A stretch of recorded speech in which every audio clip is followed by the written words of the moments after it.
Oscar Bevis, IFL TV, proudly sponsored by Everlast here in Liverpool today with Scouser, one of their own, Mr. Tom Farrell. How are you, mate? Good, mate. How are you? Very well, very well. 2 years, like I said, just since I saw you. You was in the arena on Saturday night, but we didn't cross paths. It's been a long time. A lot has happened in that time, so there's a couple of things we can talk about. But it's been a while. Yeah, it has. It's been a mad 2 years for everyone, hasn't it? With obviously everything that's gone on, the pandemic and stuff like that. But just finally glad to be on a big show now, and Sky Sports, great platform to be putting a boxing display on. So always loved the boxer concept. So I can't wait for it.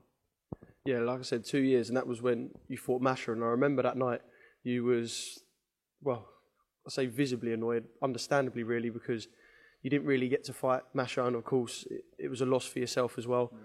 Mentally at the time, was that quite sort of a hard place to deal with? I know we're going back 2 years, but I remember that night you were, I said understandably, really disappointed with how it all turned out. Yeah, I think I felt like I hadn't really got going. It just the fight just started to kick off. Yeah, it was just getting going, and I feel like I'd wasted a big camp, and I had loads of it. I had loads left. Do you know what I mean? But it is what it is. It was one of them things, and we planned to get it on again then in the new year, and then obviously the pandemic stuck, so that just put a stop to it, and then Masha sort of went away from boxing, and he's back now. So yeah, maybe we'll get it on again on the night, but I don't care who we get. Like, it's just you gotta beat everyone on the night, haven't you? 3 fights, 3 wins, and come away with the money. Yeah, it would be fate if you and Masha cross paths, but he's fought a couple of the boys on the card, so I know he said to me there's a few people that you could face again.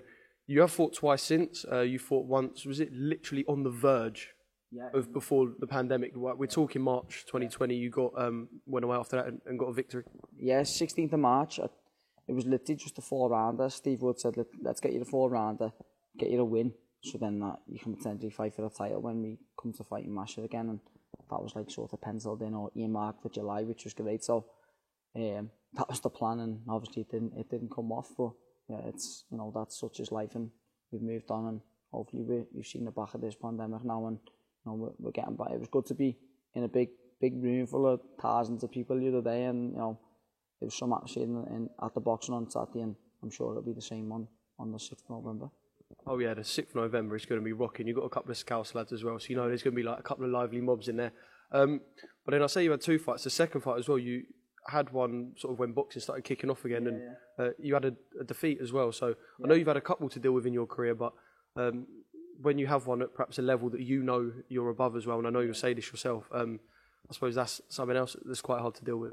Yeah, I was saying to Leogan last week from VIP, give me the kick up the arse, to be honest. That I fought someone who should be beaten, and I took a little bit lackadaisy, maybe throughout the camp, and then on the night I thought it was going to be a lot easier than it was, and I got a bit of a shock, and I think I still deserve to win the fight. There's a bit of a knockdown that was a tip of defeat, and waiting for that I would have won, but it's one of them things, and I've wrote it off. It's I'm not that hung up over it. It's give me the kick up the arse that I've probably needed, and I've got this opportunity now, so I'm going to take it with both hands. It's give me that little bit of a boost and a little bit of something extra that I needed to channel into to train for, and maybe that's what it was, that I wasn't quite concentrating on the task at hand, and it took my eyes off the prize. But now I've got that, and I've got a big prize ahead of me, so I've got to concentrate fully and make sure I do the job. Yeah, you said it's given you a kick up the arse, and does that put a couple of things almost into perspective about what you want to achieve in your career as well? You've been in some big fights, had some big nights, and it'll be another big one on November the 6th. Can you think about, like you said, eyes firmly on November the 6th, but can you think about almost in terms of this new chapter in your career in total, what you want to achieve? Is there anything specifically that Tom Farrell wants to put his name to? Yeah, definitely. I want to aim for that British title, so I want to get myself in a position where I'm going to be able to fight for it, and obviously I've got to do the job on the 6th of November against some of these domestic lads who are all looking to do the same thing. So yeah, it's about getting my career back going again, and it's been a little bit stop-start, obviously over the last few years, and even before the pandemic. So yeah, I'm just looking forward to doing a job on the 6th of November, and then see what doors that opens. I know you said you like the boxer concept as well, but it's quite a strange concept professionally because you can walk away and you could come out the winner and have 20 wins in your professional career, whereas before the start of the night you would have had, I think you're on 17 wins. So it is a strange 18 and 4, yeah. So you could come up with 21 wins. It's a really strange concept, 3-round fights. Back to the amateur days, I suppose. Definitely, yeah. It's like an amateur style. Yeah, it's going to be ferocious. It's going to be fast and the off, and it's going to make some entertaining viewing. When you've got something in that sort of format, can you almost think ahead to, all right, I can't go too hard in this first fight, but you also don't want to go too lightly and slip up. Yeah. So is that, I don't know, mentally, is it quite a strange thing to prepare for?